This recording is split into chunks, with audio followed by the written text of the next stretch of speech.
برنامه سیاسی و تحلیلی دیدگاه. حمد و ثنا خدای پاک را که حالا ما را امروز در یکی از پایتخت کشورهای اتحادیه اروپا در شهر وین به دیدار هم رسانید و درود و سلام به یکایک شما پیش از همه تماشاگران گرامی و هم مهمانان گرامی ما، رهبری پیمان ملی تاجیکستان استاد محی‌الدین کبیری و معاون رهبری پیمان ملی تاجیکستان استاد علیم شیرزمانوف، پیش از همه به شما نیز درود و شما را به این برنامه دیدگاه خوش آمدید میگوییم و امیدواریم که دیدگاه های شما مورد پذیرش بینندگان ما میگردد. زنده باشید. مقصد از مصاحبه امروزه ما میخواستیم یک چند سوال هایی که به میان آمده است از شما پرسیده باشیم و با همین میخواهیم تماشاگران ما طوری این چند وقت که با شما مصاحبه نداشتیم امیدواریم که به بعضی از سوالهای خودشون، به بعضی از چیزهایی که میخواهند بدانند از شما، از زبان خود شما میخواهند بفهمند، امروز کوشش میکنیم که از شما پرسیده باشیم. پیش از همه سوال اولین من این است که امروزها در تاجیکستان یک معرکه بازداشتی روزنامه‌نگاران آغاز شده است. هرچند در پیش از این هم بود، روزنامه‌نگاران را میزدند، میکفتند، در پیش خانه اش معیوب میکردند. بود از این پیش مثلا محمد علی حید را زده بودند،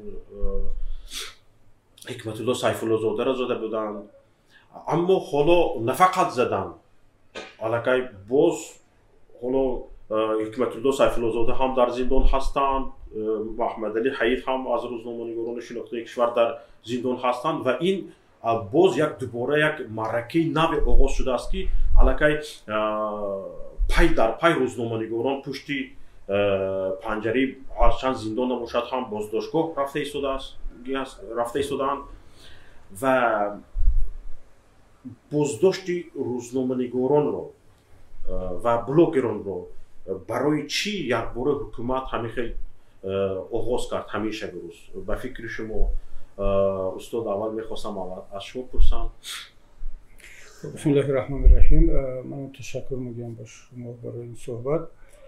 ببینید، منم وقتی که میبینم میشنوم که بسیارا این سوال رو مطرح میکنم که چرا حکومت امروز ژورنالیستان و بلاگرها را هدف قرار داد. من نظرم فرق میکند، یعنی نباید سوال رو این طور گذاشت که چرا حکومت امروز بلاگرها یا ژورنالیستان را هدف قرار داده است. حکومت با ژورنالیستان با بلاگرها هیچ مشکلی ندارد. در تاجیکستان کم نیستن ژورنالیست‌ها و بلاگرها که اصلا هیچ مشکلی ندارن و زندگی کرده ایستادن، کار کرده ایستادن. حکومت با آزادی، با اندیشه مستقل مشکلی دارد و فرق ندارد که اندیشه مستقل، این آزادی و این نظری دیگر خیل، نظری جداگانه از موقع حکومت از زبان کی صدا می‌دهد؟ اگر این نظری مستقلانه یا آزاد اندیشانه از زبان یک سیاستمدار صدا داد، حکومت با این سیاستمدار مشکلی خواهد داشت. اگر از زبان یک بلاگر صدا داد، با همین بلاگر مشکلی خواهد داشت. اگر از زبان یک فعال جامعه شهروندی در بدخشان صدا داد، او فرق ندارد، او ژورنالیست است، دهقان است یا مثلا یوریست است، با اون مشکلی خواهد داشت. حکومت با کسی، با نفر، با یک قشر علاهیده مشکلی ندارد، با ملا مشکلی ندارد. در تاجیکستان کم نیستن مولایی که در منبر صحبت کرده ایستادن، معرکه میروند. حکومت با اون مولای مشکلی دارد که اون اندیشه آزاد دارد، نظری مستقلانه دارد. امروز چرا بلاگرها را زندانی کردن؟ مثلا 4 نفر از بلاگرها، برای آنکه یگانه نفرانی که نسبتا یک اندیشه مستقلانه بیان میکردن همین 3-4 بلاگر مانده بود. شما مطمئن باشید یعنی نه با خودی آنها بلکه با با اندیشه آنها، با موقع آنها. برای حکومت این خطرناک است. اگر همین گونه اندیشه و همین گونه رفتار مستقلانه، مستقل بودن از طرف یک رژیسور هم به نمایش داشته شود، یک ملا، یک سرمایه‌دار، مثل اینها، حکومت با اون مشکلی خواهد داشت. بنابراین وقتی سوال میدید شما یا دیگر دوستان که چرا حکومت آمد ژورنالیست‌ها و بلاگرها را هدف قرار داد، من میگم نه، اون حکومت با ژورنالیست و با بلاگر مشکل ندارد. اگر در خدمت حکومت باشد یا مثل دیگران با مجرای آب شنا کند، اصلا با هیچ کس مشکلی نخواهد داشت. حکومت با اندیشه آزاد، با موقع مستقلانه شهروندی، هر انسان مشکلی دارد. گاه این موقع مستقلانه شهروندی از طرف یک نیروی سیاسی مثلا بیان کرده می شود، مثل نهضت اسلامی تاجیکستان که اون وقت این موقع را داشت، نهضت رو سرکوب کرد، بعد آمد ملاها را، داملاها را سرکوب کرد. برای چی؟ برای اینکه در همون زمان بیان کننده رأی مردم، فکر مردم و فکر مستقلانه در همون قشر بود. وقتی که صحنه پاک شد، در صحنه نه در داخل تاجیکستان حداقل نه سیاستمدار ما، نه ملا ما، نه حالا یک نفر مستقل دیگر، همین 4 جوان اینا که بیانگری اندیشه مستقلانه در جامعه شدن، برای حکومت اینا خطر شدند و اینا را هدف قرار داد. اینا بر همین مشکلی اساسی در خود حکومت است، نه در روزنامه‌نگار و در بلاگر. شما به همین نظر هستید؟ خب درست است که تقریبا همه سخنان رو رئیس گفت. این بعد من گفتنیم که این یک چیز نو نیست که شما در سوالتون به فکرم یک نوع سوالگذاری کردید که این گویا تا همین لحظه یک نوع آرامی بود و حاضر شروع شد که این نه، این ادامه منطقی همون سرکوب های سالهای 94 با سر قدرت آمدن رحمان، یعنی همون جنگ شهروندی که ما میگوییم، جنگ شهروندی ختم نیفته است. و ببینید یعنی این بازداشت های این کارها ادامه جنگ همه دشمنی ها اینجا حزب، مثال حزب خلق دموکراتی و حزب نهضت نیست، اینجا منطقه اون سنگری که سالهای 90 بود همون سنگر ادامه دارد و نمایندگان سنگر مخالف سرکوب شدند. آخران نمایندگانشون که بدخشانی ها بودند اونها هم امروز سرکوب شدند. و ببینید اون وقتی که نهضت اسلام در تاجیکستان بود و یکی از تهدیدهای برای حکومت برای خود تهدید میشمود نهضت و او یکی از نیرومندترین ها بود.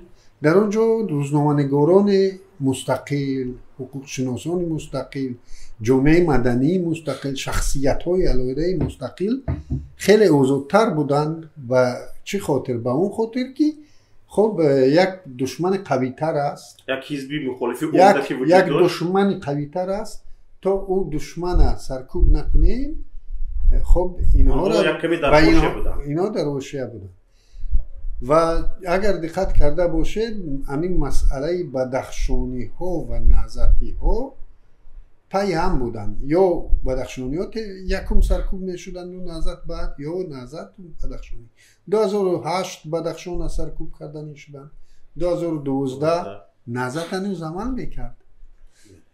انا اکنون در دو عملیات ابتدایی که نشد نسبت بدخشان، نوبت نهضت آمد، نهضت رو سرکوب کردن و بر اثر سرکوب نهضت همه اون دوره فعالان جامعه مدنی و حقوق شناسا و روزنامه‌نگاران مورد سرکوب قرار گرفتند، گریختند، زندان شدند.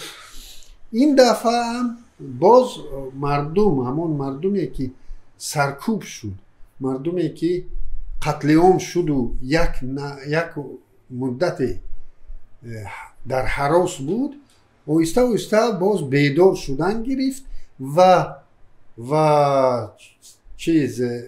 2015 اگر سپر همون جامعه مدنی نهضت بود، امروز سپر او مردم بدخشان بود.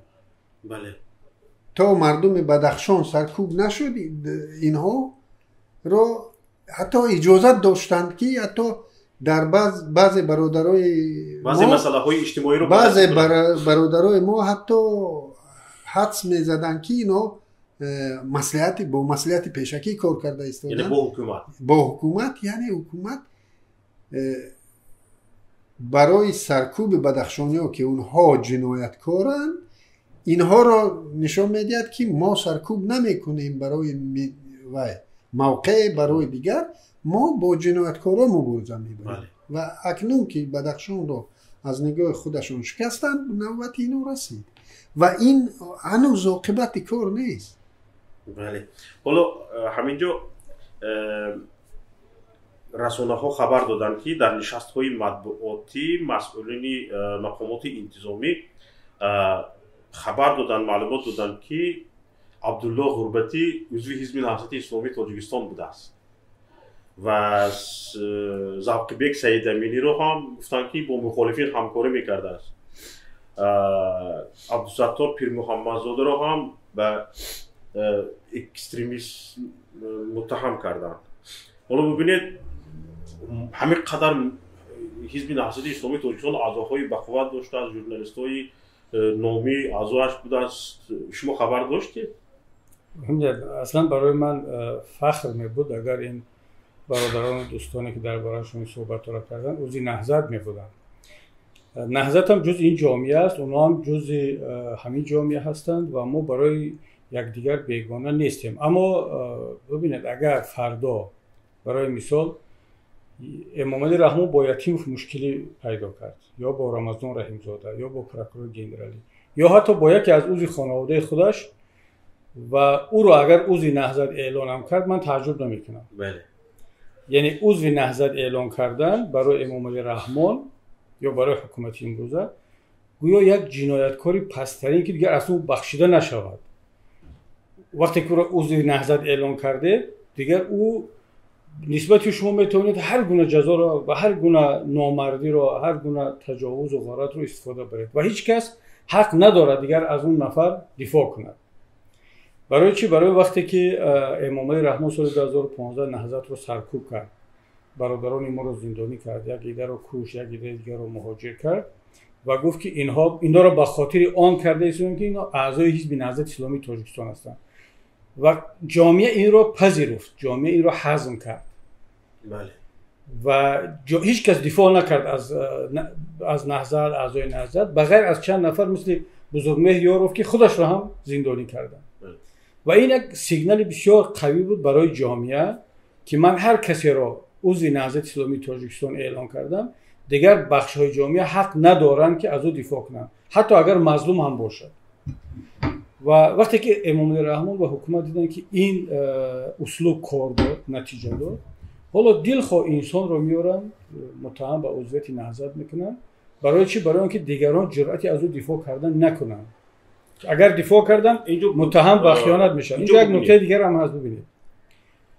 اگر وقتی اون رسیده است که دیگر مردم باید این را قبول کنن، بگن خب خیلی خوب، حالا عضو نهضت اسلامی تاجیکستان هست یا نیست فرق نداره، او انسان است، او شهروندی تاجیکستان است، محمد علی حی، سید عمر یا حتی همین کسانی که تهمت کرده ایستادن که اعضای حزب نهضت بودن که در اصل این چنین واقعیتی نیست. جامعه بیاد بگه که فرق نداره کی هست، حتی اگر جنایتکار هم باشد باید که طبق قانون و در اساس برابری همه در نزد قانون همچون انسان مناسبت کرده شود. تا اگر جامعه ما به این نتیجه نرسد، به این درجه نرسد، من نهضتی از علیمی بدخشانی نه فقط برای اینکه معاون من در پیمان هست، بلکه همچنین یک انسان و هر شهروند تاجیکستان باید حمایت کنم از یک زردشتی، از یک مسیحی، از یک حتی از یک رقیب خودم همچنین یک انسان باید وقتی که اون مظلوم قرار میگیرد باید دفاع کنم. وقتی که امام علی رحمان و حکومت دید که جامعه رو وقتی که به حزب‌ها تقسیم میکنند، میگن من این رو میزنم برای اینکه نهضتی است، او رو میزنم برای اینکه بدخشانی است، فلانی رو فردا میزنم برای اینکه روزنامه‌نگار است و دیگران خاموشن، این نتیجه داد. من فکر میکنم که دلیل اساسی چسباندن عضویت حزب نهضت اسلامی تاجیکستان برای این بلاگرها به همون خاطر است که اگر اونها رو نهضتی اعلام کردن، دیگر قشرهای جامعه باید که از دفاع آنها خودداری کنند.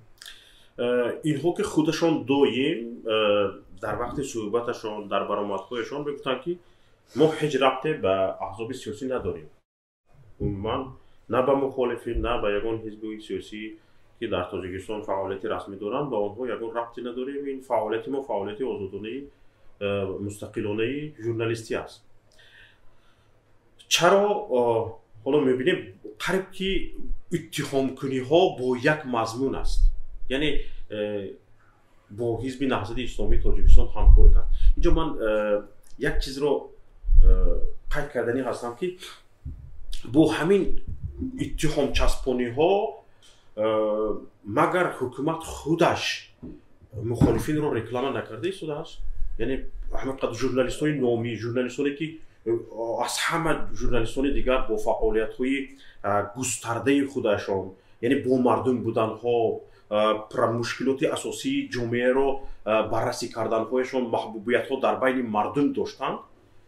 کسانی که ژورنالیستانی که در بین مردم محبوبیت زیادی پیدا کردند، اونها رو میگوید اینها با یعنی دست پرورده های مثلا اگر حزب نهضت اسلامی تاجیکستان هستن، یعنی با مخالفین هستن. این یک نمود خودش یک نمود رکلام نیست مگر؟ ببینید شوکت جان، بیاید منطقی حکومت رو یک بار پیش نظر بیاریم. برای حکومت حالا مهم نیست که با این کارش اپوزیسیون رو رکلام میکنه یا نه. مثلا هر شب و روز در تلویزیون تاجیکستان، در رسانه‌ها مرا یا دیگر مخالفین رو هم با گفت شما رکلام میکنن. برای حکومت اولویت دیگر چی است؟ مهم این که این گروه رو، مثلا بلاگرها رو از حمایه مردمی و ملی محروم کنند. چون حکومت این رو درک کرد، فهمید که نتیجه میدهد. اگر یک نفر رو نهضتی اعلام کردن یا نمیدونم گروه یک سازمان دیگر اعلام کردن، دیگر بخشای جامعه از او حمایت نخواهد کرد و نباید هم بکنند. مسئله در این است چرا حتی خودی بعضی همین نفران هم که امروز متاسفانه در زندان هستند، وقتی که میان خودشون رو اعلام میکنن قبل از اون که به فعالیت شروع کنن، میگن من عضو یگان حزب سازمان نیستم. حتی بعضی‌ها میگن که من به سیاست کار ندارم. آدمی سیاسی نیستم و با این راه میخواد خودش رو حمایت کند، استراخاف کند به گفته امروزه. چرا؟ برای آن که در جامعه این اندیشه رو مطرح کردن و در ذهن مردم جا کناندن که مثلا حزب نهضت اسلامی تاجیکستان یا محمد روز اسکندرов یا زید سعیدov میگن که این به خاطر اصلا چرا با سیاست کاردار شد، زندگی خودش رو مثل دیگران میکرد. مشکلی اینا رحمانov با هیچ کس مشکلی ندارد، فقط عیب اینا است که اینا سیاسی شدند. بله. اینا با سیاست کاردار شدند، اینا اعضای حزب شدند و ملا را ما میگفتن، ما میگن ملا با ما هیچ پرابلم ندارد. رحمانov ملاهای حزب نهضت رو برای اون سرکوب کردن که اینا اعضای حزب نهضت اسلامی تاجیکستان بودن. همین چیز باعث شد که امروز یک ملا وقتی که میاد صحبت کردنی شود، اولین جملهش این است که میگه که من با سیاست کاردار نیستم، من عضو یگان حزب نیستم. همین جمله رو بلاگرام تکرار میکنن. همین جمله رو اقتصاددان و رژیسور و هر شهروند دیگر تکرار میکنند. برای چی؟ برای اینکه در جامعه ما یک ذهنیت غلط پیدا شده است که مشکلی انسان از همون نقطه آغاز میشود که او به سیاست مشغول شود. حتی رحمانov هم اگر یادتون باشه در یک صحبتش گفت که شما مرحمت زندگی کنید اما حق ندارید به سیاست کاردار نشوید. یعنی وقتی پرزیدنت رهبر دولت که وای این جنایت است، این جمله رو گفتن خودش جنایت است، یک عملی غیر کنستیتوشنی و غیر قانونی هست، اما از زبان پرزیدنت صدا داد. وقتی که از زبان پرزیدنت صدا داد، این جمله رو وزیر تکرار میکند، رئیس تکرار میکند و شهروندان این رو قبول میکنند. همین است که یک بلاگر میاد خودش رو اول اعلام میکند که من غیر حزبی ام، من با سیاست کار ندارم و فکر میکند که اکنون خودش رو حمایت کرد، اما دروغ است.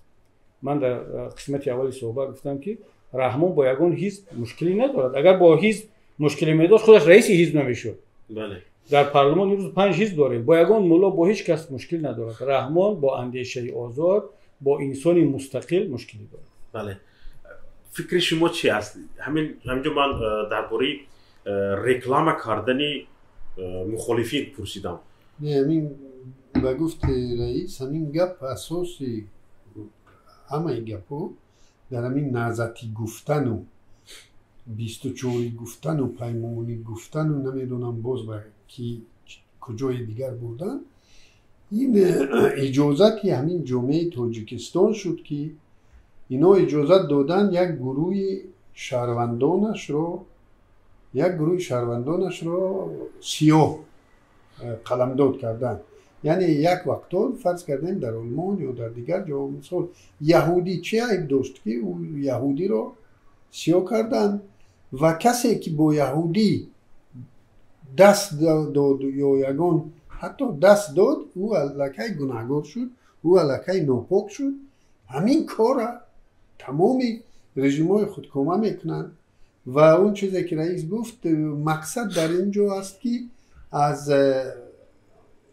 از جانبداری مردمی نسبت همین بلاگرانی که تو میلیون بیننده داشتند، اون میلیون بیننده رو گفته ایستادن که این حرام است، یعنی نزدی شد حرام است، یعنی یک چیزی حرام برای جامعه معرفی کردن و مطمئن هستند که همین خیلی مردم قبول کرده است.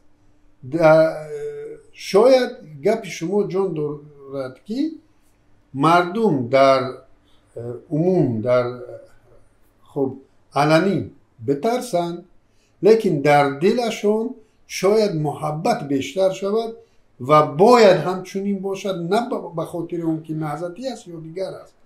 اونی که مظلوم است، اونی که زیر فشار است، او البته که در بین مردم ما در دوران شوروی زندگی کردیم و اگر در تلویزیون شوروی زیاد میگفتن که فلان چیز سیاه میکردن، ما ملاحظه کردن شروع میکردیم که این در زیر این چیزی است. اگر نه همین خیلی نسیو نمیکردن.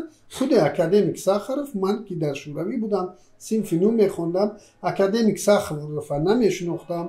همون آوازایی که سر شد در روزنامه ها بود، در همون چیزها ضد اکادمیک ساخروف، من الکی از همون روز فهمیدم که شوروی همون چیزی میگفتگی، چیزی که در پروپاگاندا میگن اون دروغ است.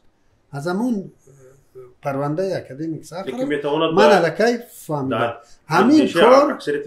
همین کار هم شاید همین سوال شما جو داشته باشد، چون که ما چیز نظر مردم، نظر سنجی مستقل در تاجیکستان نداریم، ما تشخیص دادن نمیتوانیم، لیکن شاید گپتون جون داشته باشه.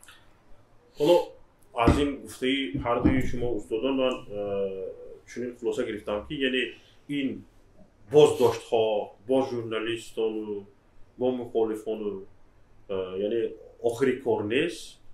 هر کی نام اینها رو مالش نام اینها یعنی به یگان مشکلات جامعه سر کار گرفت، یگان اندیشه دیگر داشت، یگان اندیشه غیر داشت که مخالفی اندیشه های رژیم است، یعنی این کار، این بازداشت و زندانی کردن ها، مهاجر کردن ها ادامه یافته رفتن میگیره. ببینید شاکر جان، پرابلم اساسی این بچه‌ها در چی بود زندانی شدن؟ اگر تحلیل کنید اینا یگان مراتبا نام پرزیدنت رو نگرفتن، سیاست‌های حکومت رو مخالفت نکردن و اصلا با حکومت چیکار داشتن. ماکسیموم کاری که میکردن با یک وزیر صحبت میکردن، یک مسئله اجتماعی رو میبرداشتن که برای یک جامعه این یک کاری عادی است. اما حکومت چرا از اینها ترسید؟ حکومت گفت که امروز همین کار این جوانها جرأت و جسارت مردم رو بیشتر میکنند. یعنی مردم درک میکنن که گفته میشد از کو، حرف زده میشد از کو. یعنی این چیز حکومت رو میترساند، نه اینکه اینو یگان جنایت کرده باشن. بنابر همین ما وقتی که حالا میپرسید که آیا آخری کار هست یا نه، این وابسته به اون است که مردم چگونه رفتار میکنن. اگر مردم تاجیکستان مثل مردم کره شمالی همه بیاد قرصک بزنن، برقصن، یک جای گریه کنن، هر وقتی که رهبر خواست که همه گریه کنن، همه باید گریه کنن. رهبر خواست که همه باید رقص و بازی کنن، در جامعه کووید هست، پاندمی هست، فرق ندارد، باید همه در استادیوم بیاد رقص و بازی کنن. اصلا دیگر هیچ کس زندانی هم شاید نشود. گاه ممکن یگان نفر رو برای ترساندن دیگران سرکوب میکنن. خیلی که در کره شمالی اصلا هیچ گونه اپوزیسیون نیست، بلاگر نیست، ولی رهبر کره شمالی اومد یکی از اعضای کماند خودش رو در پیش سگ‌های گرسنه پرتاب و او رو سگ‌ها خوردن. این پیام بود به جامعه برای 5-10 سال دیگر که هر کسی اگر تلاش کرد یک حرفی حتی زیر من فکر کنه، عاقبت اون خواهد بود. اما برای اکثریت مردم دیگر میتونن آرام زندگی کنن به شرطی که اونها فراموش کنن که کرامت چیست، استقلالیت چیست، انسان آزاد و مستقل بودن چیست. این رو فراموش کرده حکومت با شما هیچ کار نداره. بله. حالا یک سوال من به اکای علیم شیرزمان، فکر شما چی است این مقاومت نه همون خیزش های مردمی که در بدخشان سرکوب شد با همین تمام؟ خب مقاومت بدخشان میگیم، خیزش بدخشان میگیم، این من با این راضی نیستم. مقاومت بدخشان وجود نداشت. بدخشانی ها خب همون زندگی انسانی همه تاجیکا میخوان، همه انسان های دنیا میخوان، همون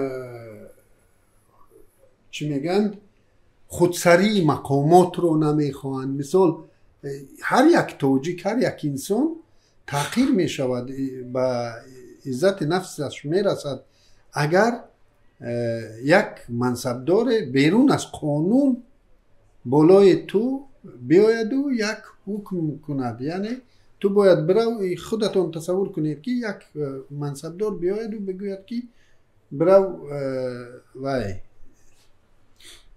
کازور مرا در رو کن یا خانه مرا انداوه کن یا یگان چیز دیگر، همه تحقیر می شوند. ولی متاسفانه در طول همین 30 سال دیگر مناطق تاجیکستان رو به این عادت کناندند. یعنی اونه که سر قدرت است و قانون است. در بدخشان هیچ گونه چنین نبود و شاید هم اینها بدبخت ها برای خودشون سردرد زیادی خریدند. تا این لحظه اگر من یک مردی که مثال ناموس دارم، یک مردی که مرد دیگر، یک انسان مردم نه خانم باشد مرد باشد، کرامت انسانی دارم و تا این روز من اون را واگذار به محمد باقر میکردم، میگفتم که این مسئولیت محمد باقر است کرامت ما رو دفاع کردن و حتی تنقیدم میکردند. همون در اونجا همین خودسری این مقامات که زیاد میشد پرابلم با حکومت نمیکردن، پرابلم با مقامات نمیکردن، پرابلم با باقر میکردن، با ایمون میکردن، گفتن تو خاموشی میگفتن که شما ما را تماما به گفت همون عبدالسلام و نزاده زدشمارید کردید. همین پرابلم داشت همین بچه ها یک مسئولیتی مادرزادی در گردن داشت. چی داشت؟ همین بچه ها داشتن. حاضر هر یک مسئول به کرامت خودش می شود و این پاسخ می شود. یعنی هر یک آدم، هر یک انسان رو نمی شود که به گفت مردم موزت شمارید کرد. در بین این انسان ها باز گلبدین پیدا می شود که باز همین مجبور می شوند چنین قتل کنند یا دیگر کنند. یعنی اینها برای خود سردرد خریدند. من شکر جان در ادامه صحبت علیم منم موافقم با همین جمله که مردمی عملهای مردمی بدخشان رو همچون مخالفت یا مقاومت علیه حکومت دانستن غلط است، بلکه من این را مخالفت و مقاومت امام علی رحمان علیه مردم بدخشان میدونم. مردم بدخشان طولی بیشتر هزارها سال قبل از اسلام بعد از اسلام در همین منطقه خود، در همون گوشه خود، همون طوری که میخواستن زندگی میکردن و اون رو دفاع کردن از همه دنیای اطرافشان. در زمان گذشته هم حتی در زمان امیر علی خان هم حکومت بخارا برای مردم بدخشان یک استقلالیت نسبی را، استقلالیت فرهنگی، مذهبی و سیاسی را اعتراف کرده بود. همین استاتوس کوا را حکومت بلشویکی هم در کنستیتوسیون تاجیکستانی سالهای شوروی با گفت حقوق شناسا زکریپید کرد و این رفتار، رویش، زندگی مردم بدخشان تاریخ 100 سال و 1000 سال ندارد. یک نفر امام علی رحمان آمد گفت که شما کی هستید که چنین زندگی کردن میخواهید؟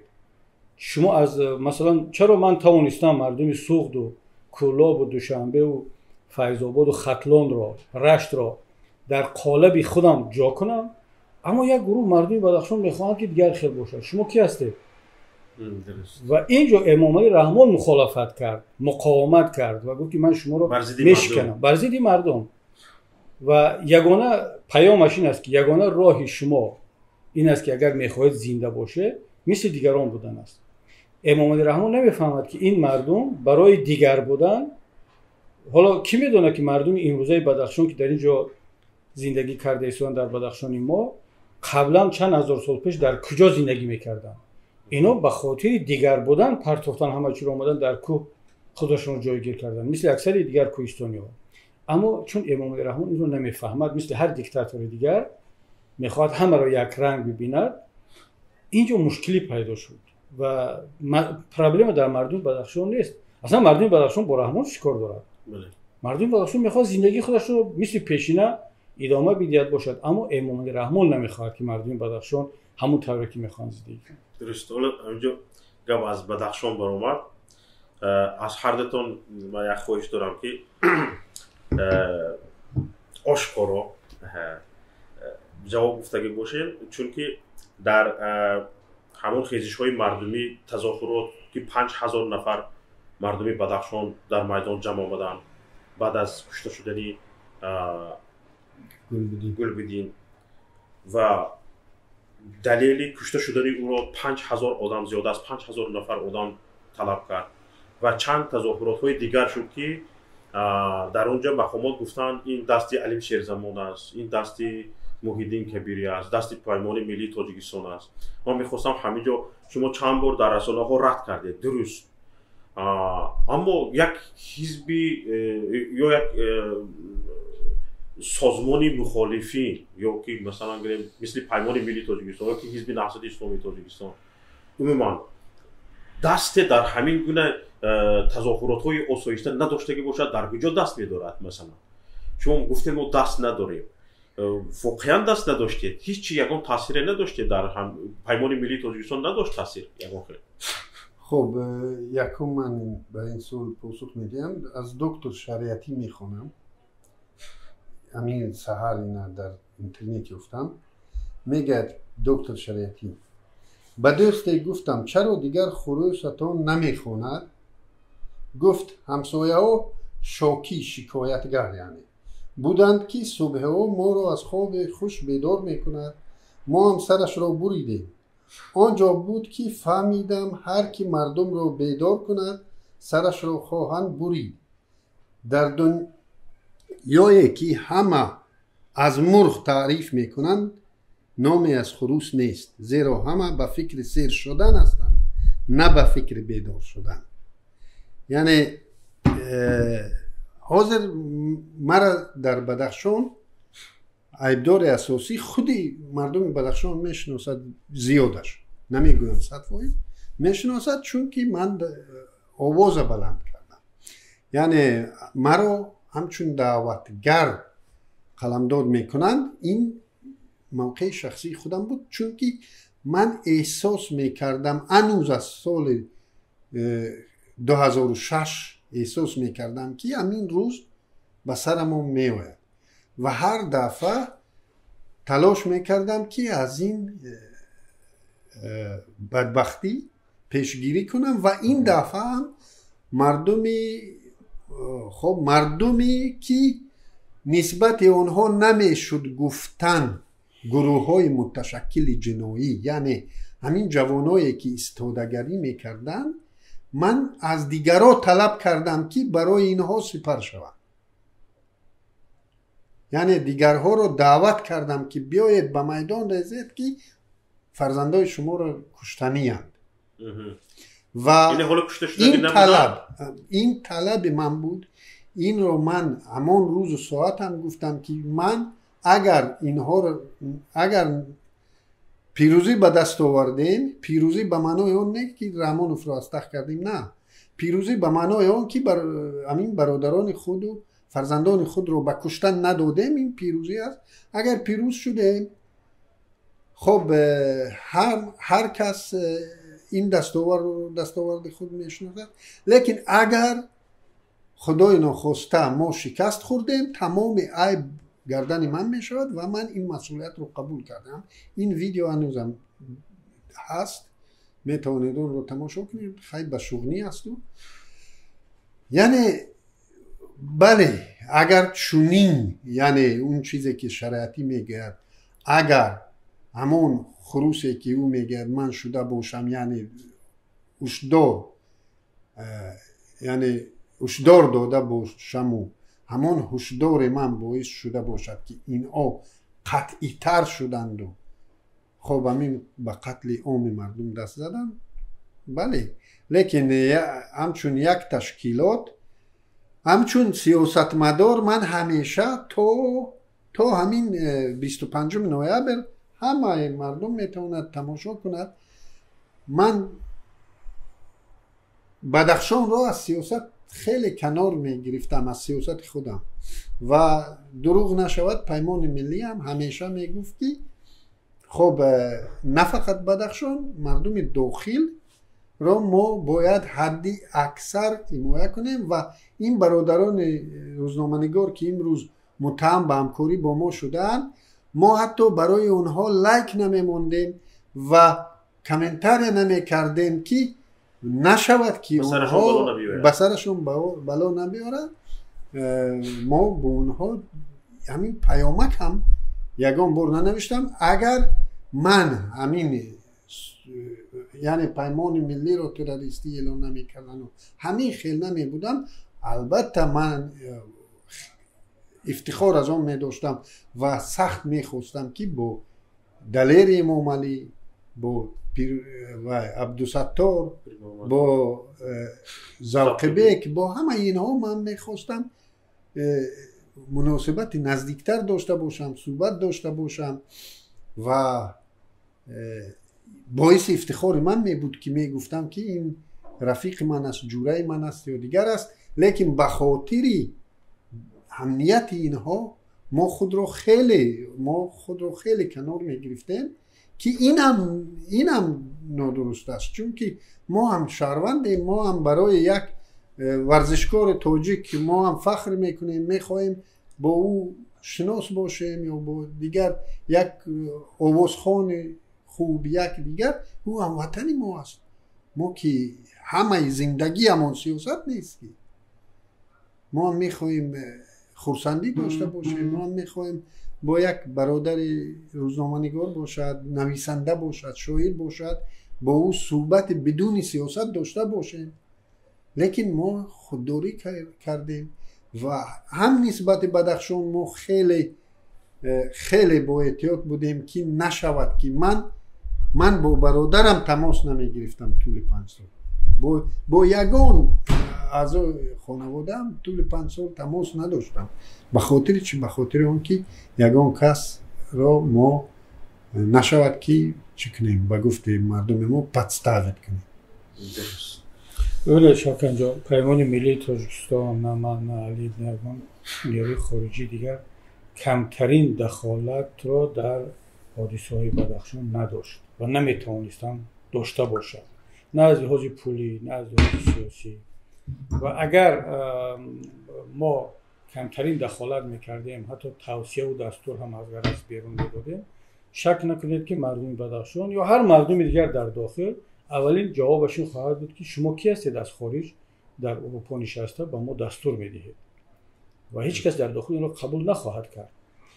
و بنابر همین با کمال مسئولیت میگم که هم اون چیزی که حکومت در این باره میگه نسبتی هم حادثه‌های بدخشان، هم این بلاگرها و هم اون نفرانی که مثل الفت شاه و خالباش، الفت خانوم محمد شاه و خالباش رو که زندانی کرده، اینا همش دروغ است، هیچ ربطی نداره. اما پیمان ملی تاجیکستان یا هر نیروی دیگری مردمی وظیفه اولین درجهش این است که هر شهروند، هر نیرو، هر قشر در داخل کشور اگر صدا بلند کرد برای رسیدن به عدالت و حقیقت، از او حمایت کند. ما چیکار کردیم برای بدخشان؟ صدای دل بدخشانی ها رو با دیگر، با اروپا، با جهان، با مردم رسانیدیم تا اون مقداری که میتوانستیم. برای چی؟ برای که حکومت تلویزیون دارد، رسانه ها دارد، فابریک جواب دارد، مردم بدخشان هیچ چیز ندارن. اونها شهران تاجیکستان است، اینترنت خط، تلویزیون ندارن، رسانه ندارن. وظیفه انسانی ما هست که با اونا حداقل برای توازن این منبع رو داده باشیم که دوستان در این باره زحمت کشیدن. اگر فردا در کلوب، در رشت، در سوق، در هر نقطه دیگری تاجیکستان همین گونه وضعیت پیدا شد، پیمان ملی تاجیکستان وظیفه‌دار است که فعال باشد، منبر بدهد. مگر ما برای مردم واروخ اسفره در بحث با قرقیزستان منبر ندادیم یا خاموش بودیم در اونجا؟ نه، اصلا نباید خاموش باشیم. بنابراین این مسائل رو باید از هم جدا کرد. اما اون چیزی که علیم حالا جوانمردانه میاد مسئولیت رو به دوش میگیرد، هر کسی دیگه هم جای علیم بود این کارو میکرد. علیم کمترین دخالت رو و گناه و عیب رو در حادثه‌های بدخشان ندارد. من این رو میدونم، نه اینکه برادری من از حمایتش میکنم، چون تمام این مشورت‌ها که چیکار کنیم که به دست هیچ کس بهانه ندیم که توسط ما مردم بدخشان رو ضربه بزنن، ما مشورت میکردیم و تا آخر رعایت شد. اما اون چیزی که علی میگه یعنی خیلی خوب میگه، یعنی به جای آنکه بگه که من دست ندارم، میگه مسئولیت رو من به دوش میگیرم. این یک سیاستمدار مسئولیت شناس در همه حالت باید بگه که خب مسئولیت به دوش من است. همونی که همه ما میدونستیم، خودتونم که عضو نهضت اسلامی تاجیکستان میدونستیم که نهضت اسلامی تاجیکستان رو حکومت با این پروتکل 32 و 20 با این سیاستاش سرکوب خواهد کرد. با چی شکل نمیدونستیم، اما سرکوب خواهد کرد.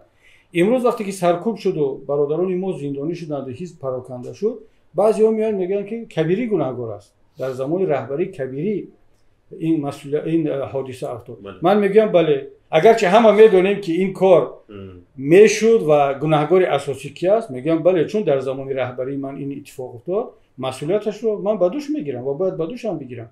علیم هم همین خیلی است. شما هم اگر این مسئولیت رو می‌داشتید نسبت خانواده‌تون یا کسی دیگر به دوش می‌گرفتید.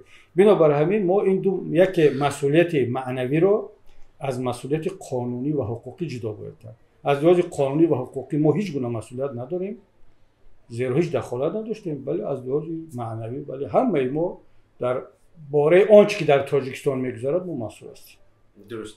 ببینید تو اساسا همین خیلی است که در جامعه ما نه فقط نفرهای علاهیده بلکه احزاب سیاسی هم همین خیل، یک سازمان‌ها هم همین خیل، یعنی تو نوبت خود رسیدن یک کم خونسردانه به حالت‌ها نگاه میکنن، نظر میکنن، بها میدهن و گویی که نوبت خودشون نمیبیاد، گویی که به خودشون این چیز ربط ندارد. همون نفر رو بازداشت کرد، گرفت برد زندان کرد، تمامی که حزب نهضت اسلامی تاجیکستان رو بست، دیگه حزب‌ها جانشون خلاص.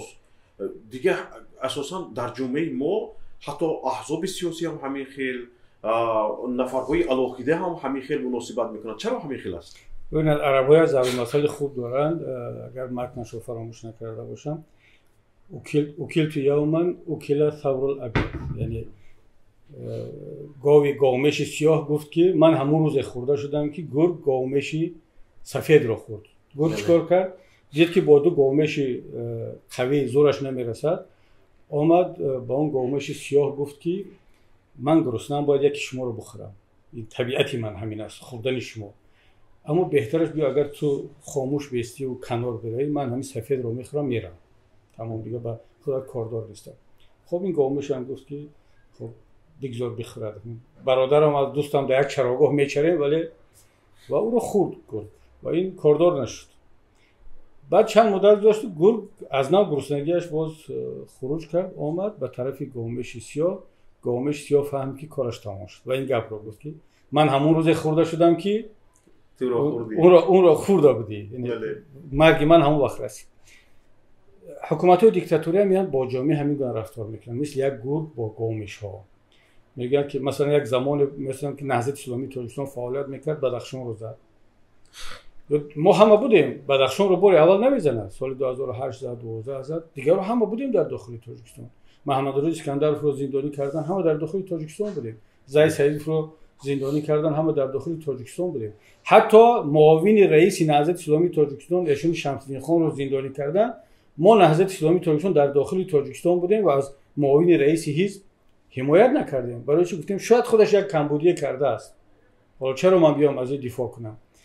امروز که به سر ما آمد، یعنی ما باید درک کنیم که ما را همون روز سرکوب کرده بودن و امروز که بلاگرها رو سرکوب کردن، اینا جامعه باید بداند که اینا همون روز سرکوب شدن که نهضت اسلامی تاجیکستان سرکوب شد. خیلی که علیم گفت یک زمانی هست که یک گروه مردم برای ما سپر هستند یک زمان دیگر میشه که ما برای دیگران سپر هستیم. امروز جامعه تاجیکستان در برابر امام علی رحمان بدون سپر لوچ است.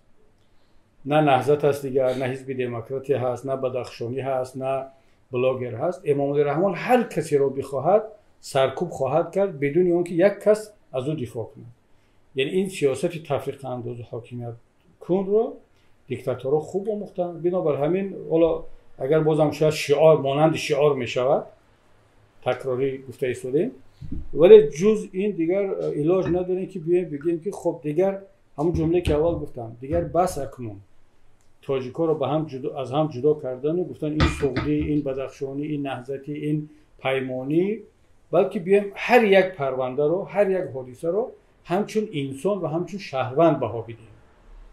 یعنی این سیگنال بسیار قوی برای کسانی است که در داخل کشورند و این سیگنال برای ماها هست که در خارج کشور هستیم. ما علاج دیگر نداریم مگر اینکه متحد باشیم. متحد برای برنامه ما نه. یک نهضتی با حزب کمونیست، با مثلا انجمن آزاداندیشان نمیتواند در همه مسئله ها متحد باشد. ما معنی متحد بودن رو نفهمیم که همه بیایم در یک سازمان، در یک پیمان یا در یک زیر یک پرچم باشیم. نه، ما متحد اطراف چند مسئله کلیدی، یعنی هر یک انسان را در تاجیکستان اگر حکومت غیر قانونی، ظالمانه، مورد شکنجه هدف قرار داد، فرق ندارد، حتی اگر دشمنی من هم باشد، ما باید در پهلوی او بیستیم و از او دفاع کنیم. اگر ما به این مرحله رسیدیم، پس میتونم گفت که ملت شدیم. برای مثال چیکار کنیم؟ همه این ملت بیاد امروز، حالا از نهضتی‌ها دفاع نکردن با هر دلیلی، نکردیم، بسیار خوب. امروز همه این ملت بیان با مشورت از همین 4 بلاگر حمایت کنیم. اجازه ندیم که اینها را بخورن، نابود کنن، بشکنن. اگر این کار رو کرده توانستیم، پس ما قدم‌های اول رو به سوی ملت شدن گذاشتیم. اگر نه، باز هم مثلا الان من چی فکر میکنم؟ آشکار میگم. من فکر میکنم که اگر بیام خودم یک بیانیه بدم، سخنرانی کنم درباره دلیر امام علی، تا امروز نکردم. میدونید برای چی؟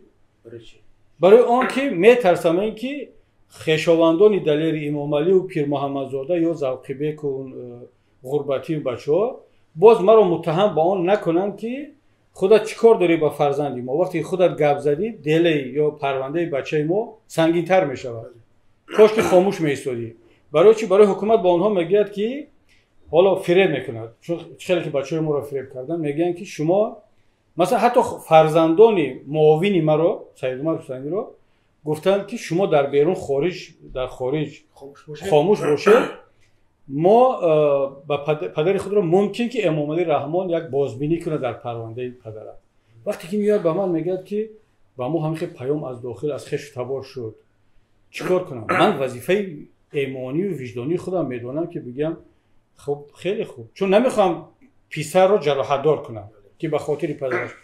اما ما دائم همین طبیعت تاجیکی ما همین است، متاسفانه که فکر میکنیم که کمترین امیدم داره، میگیم که اگر حال کبیری یا علیم یا شما یا کسی دیگر اومد در قضیه همین برادرها صحبت کرد، دل اینو سنگین‌تر میشه. من میگم که به اینو دیگر هیچ چیز کمک نمیکنه.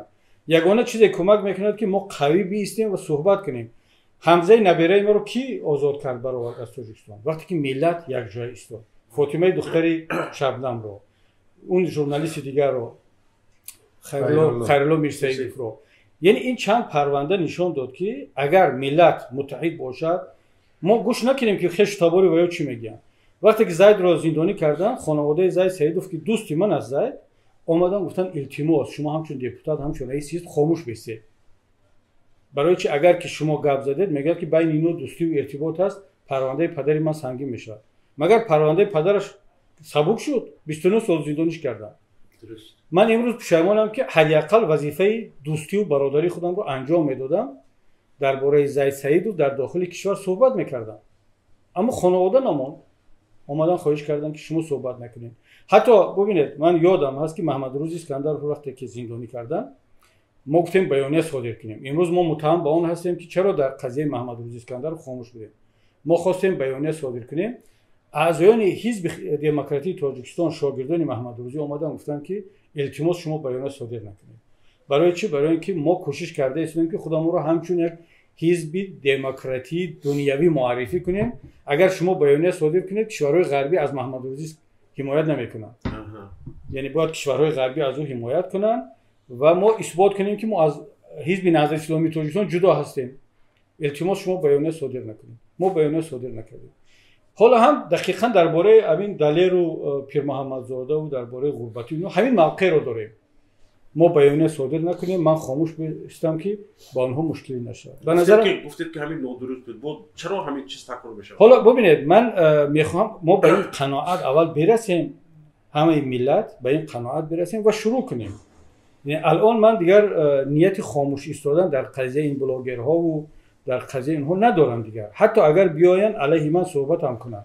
برای چی؟ برای اینکه دیگر مردم شاید پیشتر فکر میکردم که مردم هنوزم نفهمیدن، درک نکردن.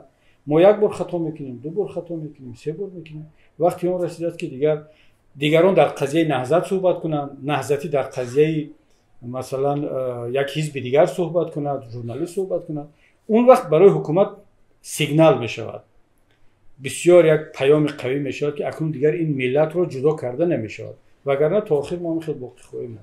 درست. استاد علیم شیرزمان، شما درباره اینکه مثلا یک حزبی عمده مخالف در تاجیکستان بود، ژورنالیستان، بعضی از سازمان‌ها، رسانه‌ها در حاشیه بودن در مبارزه، یعنی همون ظلم‌های رژیم بالای یک حزب و عموم جامعه بالای حزب نهضت بود و دیگر سازمان‌ها، رسانه‌ها، ژورنالیستان من در حاشیه بودن، اشاره کرده بودیم. بعد از اینکه حزب نهضت اسلامی تاجیکستان بیرون شد، یعنی بعد سال 2015 یک کم امید مردم در داخل به حزب سوسیال دموکرات بود که یک حزب مخالف است، واقعا بعضی از حقوق‌های مردم آشکارا دفاع میکند، اظهارات‌های خودش رو میگوید. حالا خودی حزب سوسیال دموکرات خودش به حاشیه رفته است و در این حادثه ها یگان صدایش شنیده نمی شود، حتی رئیسش تماما صدایش نمی براید. شما که حالا یگان مراتب نگفتید من از حزب سوسیال دموکرات رفتم، بلکه برعکس دائم به تکرار میگوید که من حالا هم حزب سوسیال دموکرات هستم. حالا فکر شما چی است در همین باره؟ چرا چنین شده؟ سال 2017 من هنوز مصاحبه داده بودم به رادیو و گفته بودم که عذر من به مقصد موافق نمیشمارم فعالیت حزب سوسیال دموکرات رو. ما باید چیز کنیم، ما باید اظهارات دیم یا یعنی فعالیت همون رو باز داریم در داخل تاجیکستان، چون دیگر من اون بی‌معنی شد. تماما جامعه شهروندی چی شد، یعنی سرکوب شد. این بر اثری از صحنه دور شدن نهضت اسلام بود، واقعا همین بود. ببینید همین سال 97 اگر شرطنامه صلح نمیشد، مخالفان به داخل تاجیکستان نمی اومدن، باور کنید همین 40,000 البته مبالغه است برای من همیشه با برادرای نهضتی همین شوخی را از دوره در تاجیکستان بودن هم میکردم. این 40,000 مبالغه است، لیکن همین 40,000 بگذار باشد در نظر ببینید همینجا من شما رو نه باید دیسته 5000 رئیس یک ناحیه بود خودش میدونه. نگاه کنید همه 5000 مردمی که آشکارا برآمدن در میدان خاروخ مبالغه بود.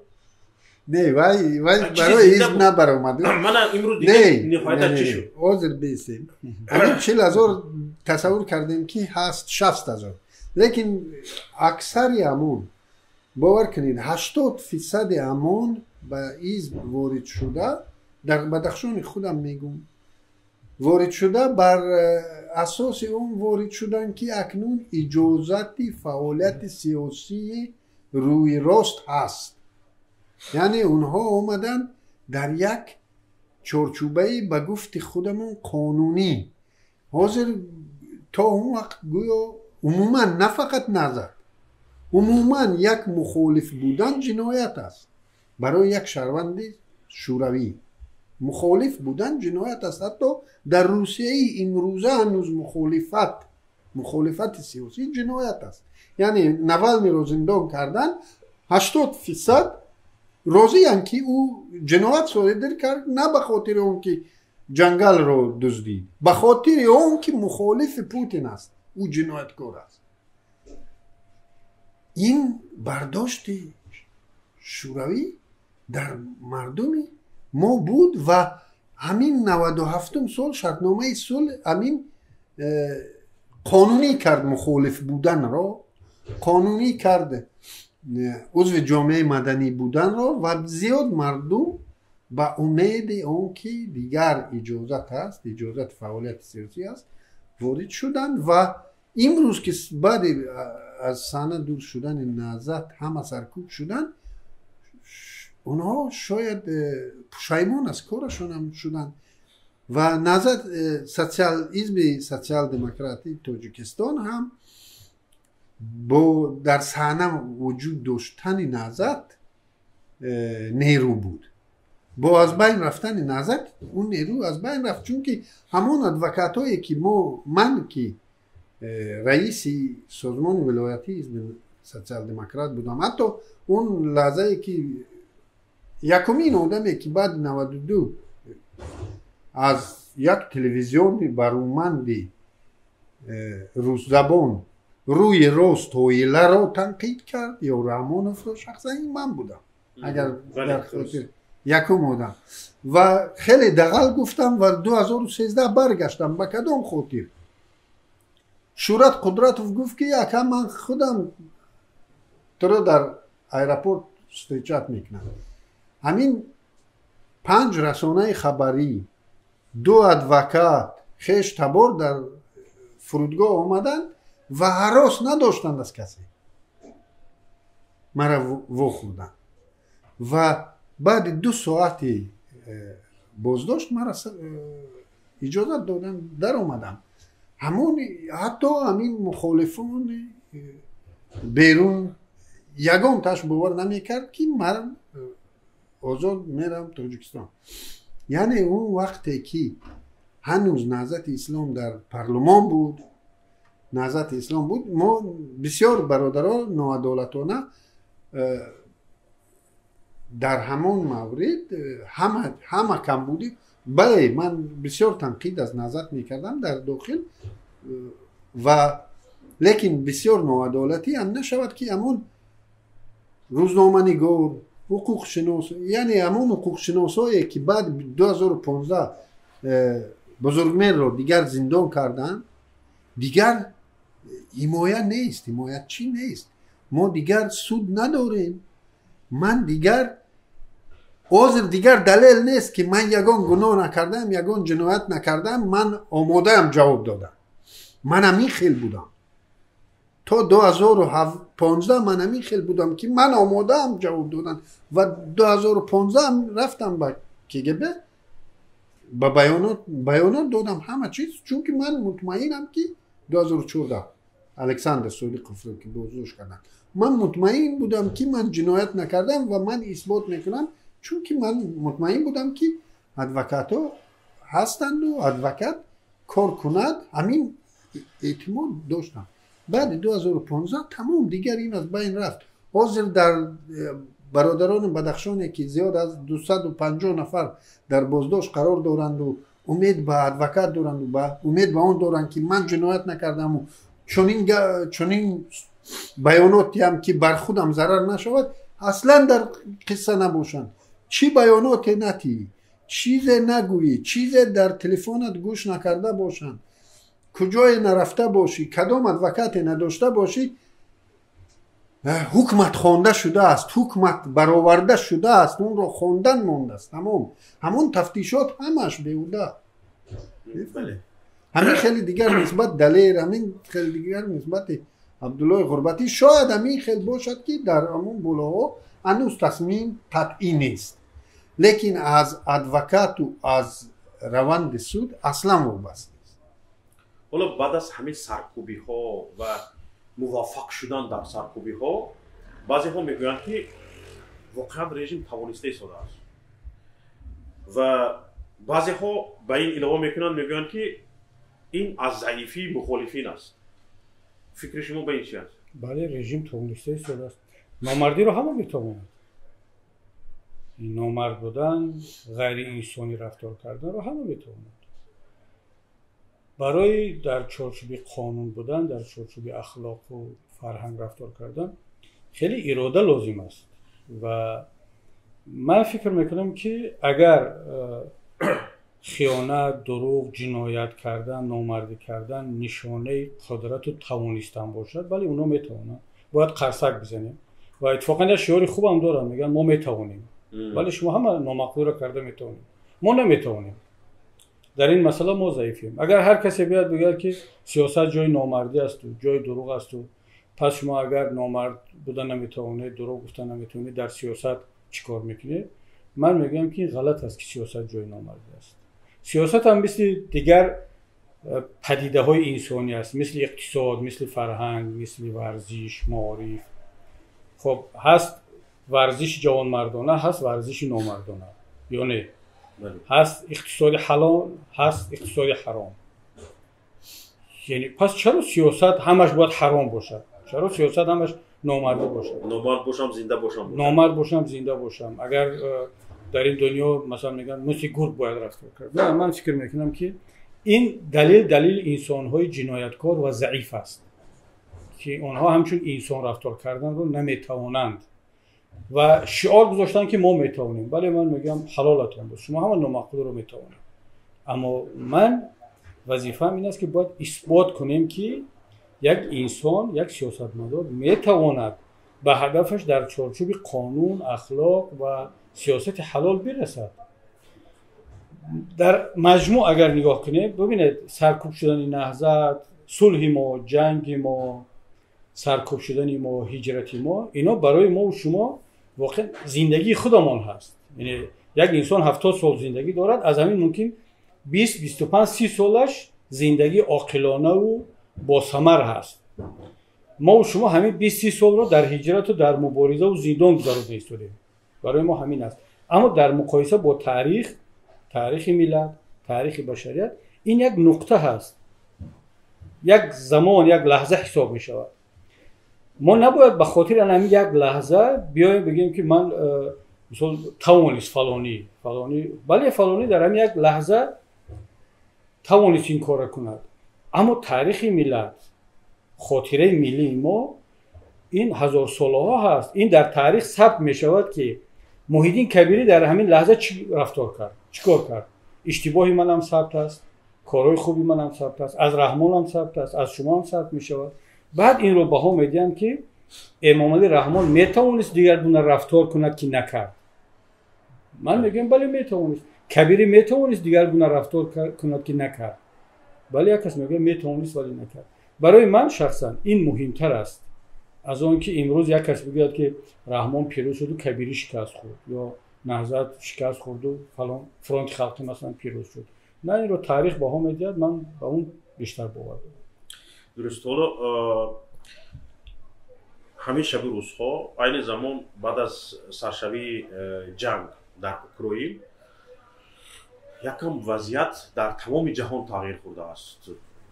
حتی ابرقدرت ها رو کم کم سر و سیمه کرده شده است و مشکلات در همین کشورهای ابرقدرت هم پیش آمده است. حالا تاثیر جنگ در اوکراین به تاجیکستان چی بوده میتونه؟ خب اون سوال این هم سوال دوام سوال پیشترایی که رئیس پاسخ داد، یعنی توانستن رحمانوف ناتوانی مردم یا ناتوانی اپوزیسیون یا ناتوانی جامعه مدنی در چه است؟ توانایی رحمانوف در رحمانوف نیست. توانایی رحمانوف در رحمانوف میراثخوری دولتی هزار ساله انتقا است. یعنی تاجیکستان هنوز دولتی تاجیکستان نه، روسیه، حتی اوکراین هنوز صاحب دولتی متمدن یعنی حاضر زمان نشده است. اون اینستیتوت های دولتی که دولت در آن اساس یافته است، اون دولت رو ما نداریم و این ملت بیچاره که از سال 92 به این سو رو به انکشاف نیست و رو به خرابی آورده است در آموزش و پرورش ما از این ملت توقع داریم که بیاید و توانا شود در مقابل همین دولتی همین رژیم هزار ساله این و باز در این میان 70 سال سرکوبگراترین رژیم را در سابقه داریم که این میراثخوری همون رژیم است و خیلی گران است برای ما این را در یک روز دو روز آباد کردن.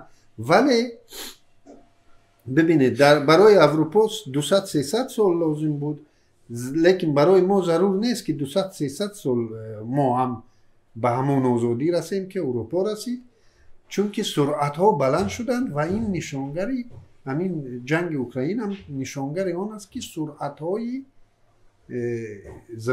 این زمانه سرعت ها بلندترند. اما 200-300 سال شاید امروز 20 سال باشد یا 40 سال باشد که همین مردم تاجیک، مردم روسیه، مردم اوکراین هم موفق به ساختن یک دولتی عذرزمان شوند و تصور کنید که همه اون دولت های سابق سوسیالیستی که این تا به امروز موفق ساختن یک دولتی موثر نشدند، اونها همه‌شان در سوگ شوروی ششتند. در مقابل اگر لهستان را گیریم، یک نفر را در لهستان نمیابی که بگوید که اون وقتها خوب بود. یک نفر رو در لیتوا نمیابی که بگوید اون وقت، در گرجستان نمیابی که بگوید که شوروی خوب بود. لیکن این ملت هایی که هنوز موفق نیستن، هنوز با اونا دست نداده است که دولت معاصر را بسازن، دولت عموما بسازن، اینها همون ما از 9 میلیون تاجیک یا از 4 میلیون تاجیک سایبق یگان تاش نمیگه که شکرانه رحمانوف، او میگه که خوب بود شوروی، کاش که به همون شوروی برگردیم. آماده هم که از این رحمانوف همه خلاص شویم، یک پوتین ماندیم و یک چیز داشته باشیم، یک سطح چی میگنیم، یک جای داشته باشیم که به دادمون رسد. یعنی یک خوجه‌ینه همین رحمانوف داشته باشد که ما با او دادمون رو بگویم و او دادمون به دادمون رسد. این ناموفقی یک کاتبی تیکا باشد که از بالای ابکار از بالای اینا شکایت بره. این موفق نشدن ما به صاحب دولت نشدن ماست. ببین شوکت، من نظرم این است که جنگ اوکراین تأثیرش بر نظام امروزه جهانی یک کمی کمتر از جنگ دوم جهان است. تا اون حد نیست، ولی یک تکان داد که نظام جهانی میتواند بعد از جنگ اوکراین وابسته به نتیجه های آن تغییر کنه. جنگ دوم جهان چی را به وجود آورد؟ سازمان ملل و نظام دو قطبی را، بلوک شرقی و بلوک غربی، یعنی یک تقسیمات در جهان با وجود آمد. پاشخوری اتحاد شوروی این نظام دو قطبی را از بین برد و یک به سمت یک قطبی شدن جهان رفت و این ادامه همون نتیجه جنگ دوم جهان بود، چون وقتی سازمان ملل با وجود آمد، آیین‌نامه سازمان ملل شد، دکلراسیون بین‌المللی حقوق بشر و چندین استانداردهای نوی انسانی با وجود آمد که بسیاری از کشورها خواسته یا نخواسته مجبور شدن برای که ایمیج خود را نگه بدارن امضا کردن. برای مثال تاجیکستان ما همه دکلراسیون بین‌المللی را امضا کردگی است درباره حقوق بشر، حقوق زن، آزادی‌های سیاسی، مذهبی. کدام سند بین‌المللی قبول شود هنوز رنگش خشک نشده، تاجیکستان امضا میکند بدون فکر کردن با عاقبتاش. برای چی؟ برای اینکه میگه من مسئولیت اجرا کردن این نیستم، اما امضا کردنش به من ایمیج میدهد که منم عضو جامعه جهانی هستم. اما دلش میخواهد که از این سازشنامه هر چه زودتر بیرون برود. برای چی؟ برای اینکه دکلراسیون حقوق بشر و این آیین‌نامه سازمان ملل به مردم خیلی حقوق زیاد میدهد، در صورتی که دست حکومت‌ها را محدود می‌کند. خب جنگ اوکراین الان یک فرصت شد برای دولت‌های مثل روسیه، چین و دیگر کشورهایی که طبیعتاً دیکتاتوری هستند تا اینکه خود را از این نظام شکل گرفته ساده جهانی که حقوق انسان باید اولویت داشته باشد خلاص کنند. این وابسته به آن است که آیا این کشورها می توانند در این فرانت نو تشکیل شده متحد باشند. تاجیکستان چی وضعیت خواهد داشت؟ من فکر میکنم که اگر روسیه در این جنگ پیروز شود و بتواند در اطراف خودش باز این چندین کشورهای دیگر را، بلوک شرقی را که اکثرا از دیکتاتورها و نظامهای اتوریتری شکل گرفتن، اینها را متحد کند، حداقل تاجیکستانی با امام علی رحمان خودش رو در این بلوک راحت‌تر حس میکنه. یعنی چون این یک بلوکی هست که با او آشنا هست، شناس است، طبیعتش هم به همینو نزدیک است، با اینو هیچ مشکلی ندارد. از طرف دیگر برای تاجیکستان این خوبیش این است که موقع جغرافیاش که همسایه افغانستان هست امکانیت میدهد که با کشورهای غربی هم رابطه خوب داشته باشد. یعنی دو برد میکنه، یکی از تمام حمایت و امکانیت‌های بلوک شرقی خیتای و روسیه و اینا استفاده میبرد. از طرف دیگر میخواهید نمیخواهید برای تاثیر رساندن به وضع افغانستان کشورهای غربی مجبورن که امام رحمان را یا هر نظامی که در تاجیکستان باشد تحمل کنند.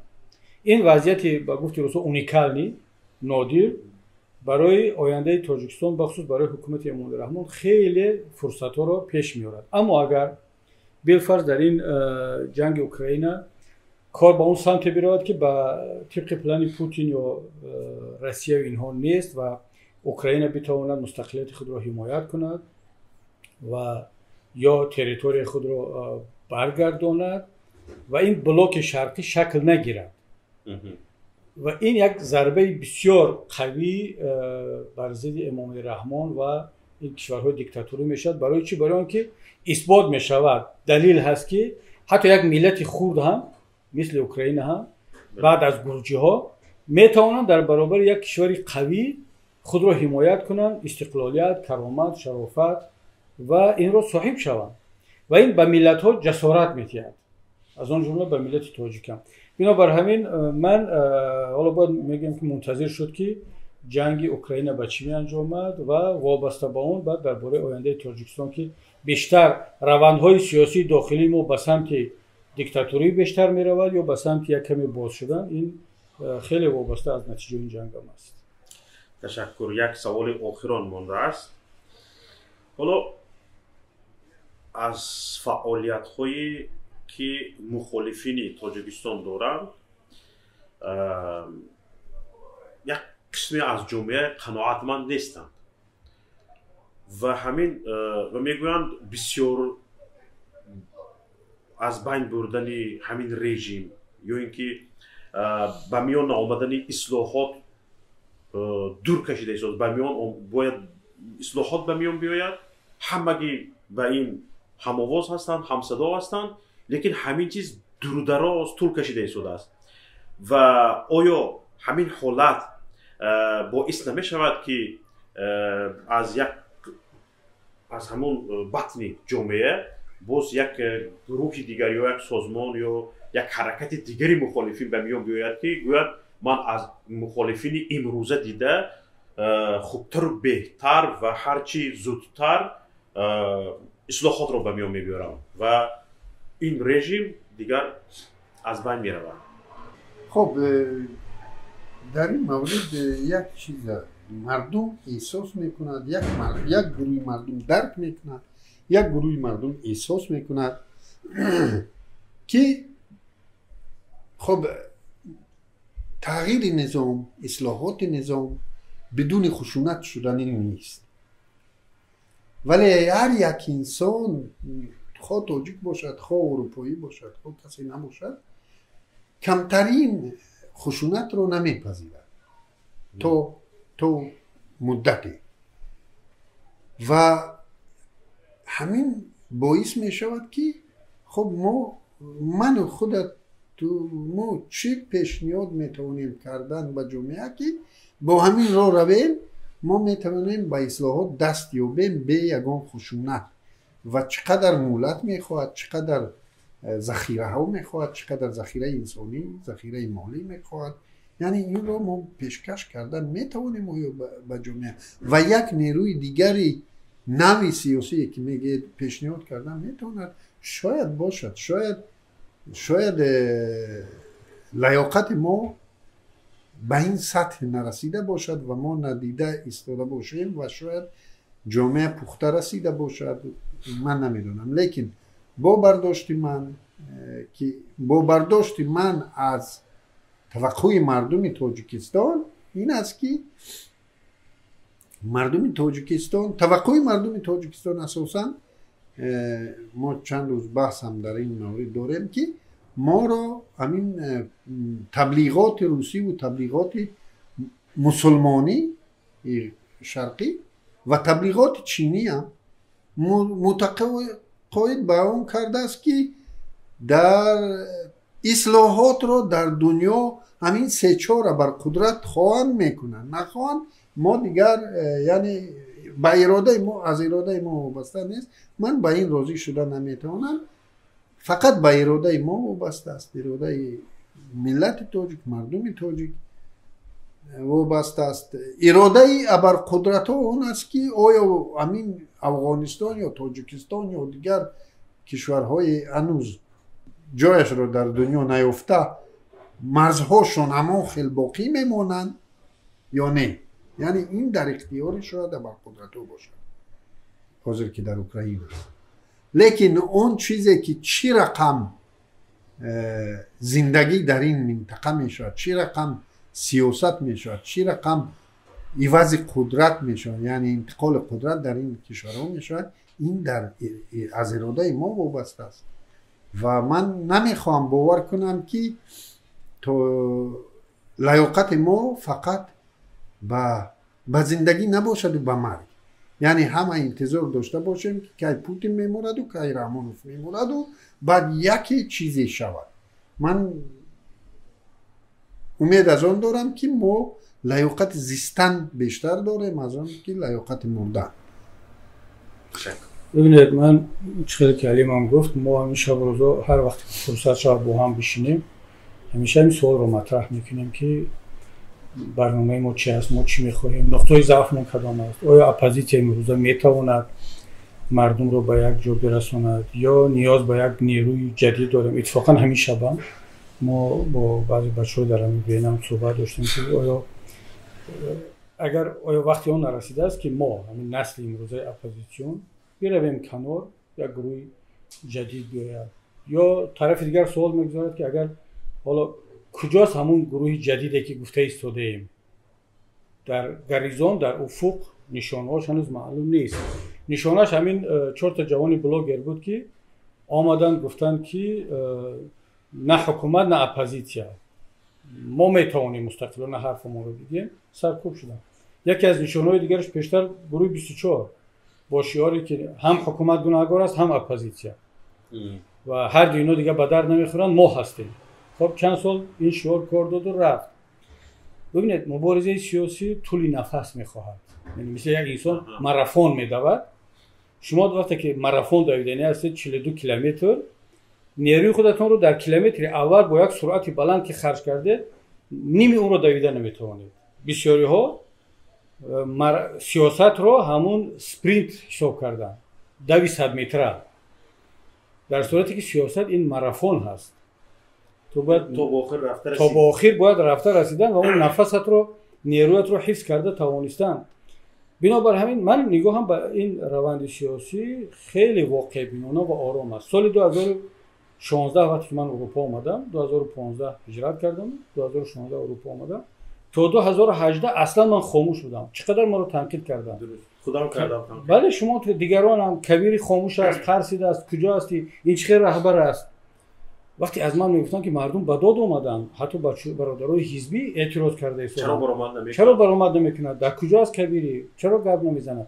من گفتم برای اون گپ نمیزنم که حرفی برای گفتن ندارم، اصلا نمیدونم چی بگویم. برای چی من بیایم در صحنه وانمودی کار کنم، نشان دیم که گویا من هستم، من زنده ام، هنوز نمردم، هنوز در جنب و جل هستم و هر چی گفتم بگیرم. این طبیعتی من به این سازگار نیست. من وقتی صحبت میکنم که میدونم چی میگویم و چی میخواهم.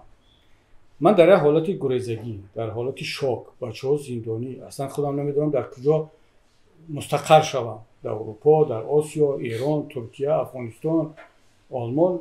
من باید اول بدونم که من در کجا هستم، چی میخواهم وقتی که حس کردم که حرفی برای گفتن با مردم دارم، مطمئن باشید من روی صحنه خواهم اومد و همین کارم کردم. بعضا میبینید که من یک موضوع باز خاموش میشم. برای چی؟ برای اینکه نمیدونم در این لحظه اون چیزی که خودم باور ندارم گفتن نمیتونم. و بنابر همین در مسئله اپوزیسیون هم همین است. من همیشه با دوستان گفتم که هر لحظه من احساس کردم که یک نفر دیگر بهتر از من کرده میتواند، چی یک شخص چی یک گروه، وظیفه ایمانی و انسانی خودم میدونم که او را کمک کنم با هر راهی باشد، یا با راه کنار رفتن یا در پهلویش ایستادن، مهم که با او خلل نرسونم. اما تا اون روزی که میبینم که در افق در صحنه هیچ کسی نیست، بعضا واقعا انسان احساس خستگی میکند و میگه که چرا مسئولیت این ملت تنها به دوش من باشد یا به دوش یک گروهی ما پیمان ملی و نهضت باشد، دیگران چرا احساس مسئولیت نمیکنن؟ اما روزی بعدی باز میگه که خب اگر که من نکردم کی میکند؟ بله. یعنی من باید مسئولیت خودم رو انجام دهم، دیگه کس میکند نمیکند. این باز مجبور میکند که آدم بیاد روی صحنه و ادامه بده. ببینید من آخر این روند رو در چی میبینم؟ سیاست مثل گاه وقت مثل لتری هم هست، فرصت ها رو هم میدید. مثلا در آخر سال 2021 علیم شاهد است. ما جلسه داشتیم گفتیم که سال 2022 بعضی شانس ها رو به ملت تاجیک خواهد داد. ما نمیدونستیم که سال نه تنها حکومت، یعنی ما یک شانس های خواهیم داشت. وظیفه ما این است که این شانس ها رو باید خوب استفاده بریم. در اول سال 2022 در ماه ینور حادثه قزاقستان شد. در ماه فوریه هجوم روسیه به اوکراین شد. اینا در برنامه هیچ کدوم ما نبود. ما تو پیش بینی کرده نمیتونستیم. 100% این کارا از نگاه من البته بر ضرر ملت تاجیک و وضعیت کشور ما شد. هم حادثه قزاقستان و هم جنگ اوکراین و هم طالبان. مثلا پیروزی طالبان، بسیارا میگن که حادثه افغانستان به نفع اپوزیسیون شد. برای چی؟ برای آنکه حکومت اشرف غنی با حکومت رحمان همکاری میکرد. طالبان مخالفی امام علی رحمان است، امام علی رحمان مخالفی طالبان هست و جبهه مقاومت حالا در اپوزیسیون افغانستان در دوشنبه قرار دارد. این برای اپوزیسیون تاجیک شانس است. من میگم نه، هر سه این حادثه ها، هم حادثه قزاقستان، هم اوکراین و هم حادثه افغانستان، بر ضرر ملت تاجیک بود و به نفع امام علی رحمان، به نفع دیکتاتورهای منطقه بودن همه اینها. بنابر همین ما یک نقشه میکشیم ولی یک حالتایی میشود که در برنامه ها نیست و این برنامه ها رو به عقب میپرته. برعکس گاه وقت میشه که یک حادثه پیش بینی نشونده میآید که این روند رو میتیزاند. سیاستمدار، یک نیروی سیاسی باید همیشه مثل یک شکارچی در کمین باشد. یعنی شما تیر بسیار ندارید، همگی یک یا دو تیر دارد که در وقت لازم در جای لازم باید اون رو صرف کنید. بنابر همین دیگر ما باید خیلی با احتیاط رفتار کنیم، اما برنامه باید تغییر نکند. برنامه چی است؟ عوض کردن حاکمیت در تاجیکستان. من این رو از اولویت ها میدونم، برای آنکه در تاجیکستان بدون عوض کردن حاکمیت یگان تغییرات نخواهد شد. کسی میگه که امام علی رحمان رو با نصیحت و مشورت عوض کرده میشد. اگر میتونستیم ما میکردیم در تاجیکستان، نتوانستیم، سنجیدیم. الان یگانه راه میموند که این حاکمیت عوض شود و این برنامه دراز مدت و اساسی است. دیگر منتظر اون میشیم که کی فرصت فرا میرسید. تشکر زیاد. اینجا آخرین سوال من این است که چیزی گفتن میخواستید که من نپرسیدم اکیالی؟ طولانی کمی شد چیز ما، همین مصاحبه ما گفتن ها خیلی زیاد شاید باشند در روز هم و میترسم که همین گفته ها خودشون زیاد شده. من انتظار همین سوال همیشگی مردم هستم که دادم هنوزم که نپرسید خیرات که کی به تاجیکستان برمیگرده. خیرات اینو نپرسید برای که برای این جواب ندارم راستی. بله، تشکر زیاد.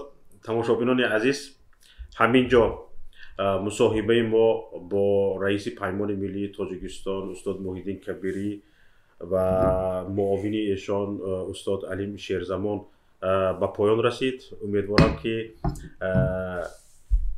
این مصاحبه ما پسند شما می شود و در برنامه‌های دیگر کوشش میکنیم که با چنین سوال‌هایی که به میان می‌آیند حتما از ایشان و از نفران دیگر جواب‌های خود را گرفته باشیم. یکایی که شما را به خداوند پاکمندان میسپارم. سلامت و سربلند و پیروز باشید. سلامت باشید. زنده باشید. لایک رو نه فراموش نکنید.